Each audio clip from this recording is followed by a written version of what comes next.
A massive demonstration is set to take place tomorrow, February 1st, as thousands of Tommy Robinson supporters prepare to flood the streets of central London. Protesters are rallying to demand an end to what they see as Robinson's unjust treatment in prison, while also raising concerns about free speech, political persecution, and government overreach.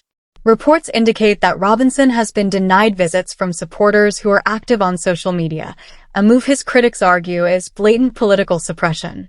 Many believe the establishment is doing everything in its power to silence him, with some calling his treatment corrupt, unfair, and politically motivated. But this protest goes beyond just Tommy Robinson.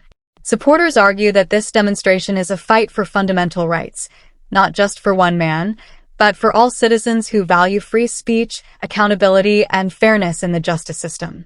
They see the censorship and restrictions placed on Robinson as part of a broader crackdown on voices that challenge mainstream narratives. This march is shaping up to be a pivotal moment for those who believe in standing against what they see as an increasingly oppressive system. Protesters aim to send a clear message. Political suppression will not be tolerated, and justice must be applied fairly, regardless of political stance. Meeting point: Sandal Street, near Waterloo Station. Start time 12 p.m. Expected turnout: thousands of supporters. The march is anticipated to draw significant attention, with large crowds gathering to peacefully rally and ensure that Robinson's case remains in the public spotlight. However, tensions may be high as opposing organizations plan counter-protests.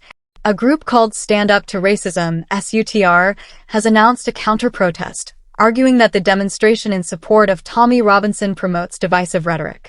SUTR co-convener Sabi Dalu linked this event to previous demonstrations and warned that it comes at a sensitive time following recent attacks on mosques and last summer's unrest. She stated, "There's no doubt this event will be emboldened by recent political developments both in the UK and internationally." The SUTR counter-protest, named Stop the Hate, will begin at 11:30 a.m. on St. James Street before marching toward Whitehall. Trade unions and campaign groups are expected to address the crowd. While Robinson's supporters insist that their march is about justice, free speech, and government accountability, SUTR argues that the demonstration could contribute to increased hate speech and division. Given the presence of counter-protesters, the atmosphere on the streets of London could become tense. Clashes are possible, and it is crucial for all participants to remain peaceful and focused on their message.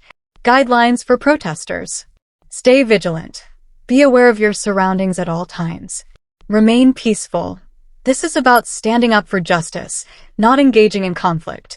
Avoid confrontation. Do not engage with those trying to provoke a reaction. Stay focused on the message. Keep the demonstration centered on free speech, political suppression, and fairness. This protest is bigger than one individual. It is about pushing back against censorship, suppression, and political double standards. Those marching believe they are fighting for the fundamental rights of all citizens and ensuring that justice is applied fairly. As the protest unfolds, all eyes will be on London. The way this demonstration is conducted will set the tone for future movements advocating free speech and political fairness. A peaceful, powerful, and well-organized protest will send the strongest message.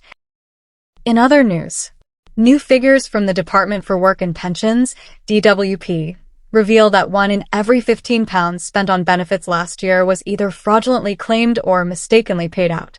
A staggering £10 billion in taxpayer money was lost to fraudulent or erroneous claims for benefits such as universal credit, personal independence payment, PIP, and pension credit during 2023 to 2024.